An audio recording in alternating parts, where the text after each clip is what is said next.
tenim un repte de país pel que fa als professionals, que és un pilar bàsic de l'estat del benestar, aquest bon sistema de salut que hem de tenir, que es basa bàsicament en els professionals i, per tant, s'han de sentir ben tractats i reconeguts.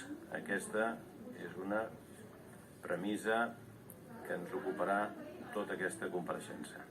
No podem tenir una sanitat de qualitat i que doni resposta a la població amb unes treballadores oblidades, esgotades, desbordades i cada cop més cremades.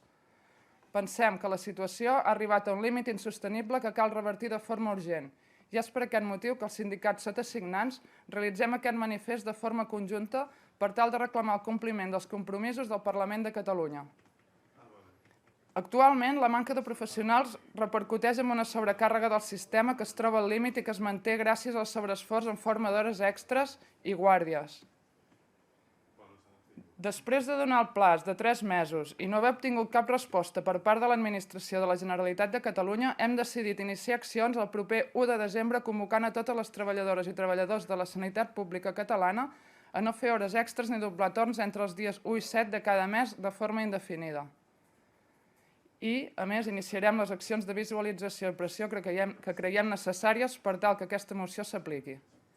Amb la màxima voluntat d'unitat d'acció, cridem a l'adhesió a aquestes accions a totes les treballadores i treballadors de la sanitat pública catalana i demanem el suport i solidaritat a tota la ciutadania en defensa del nostre sistema sanitari públic.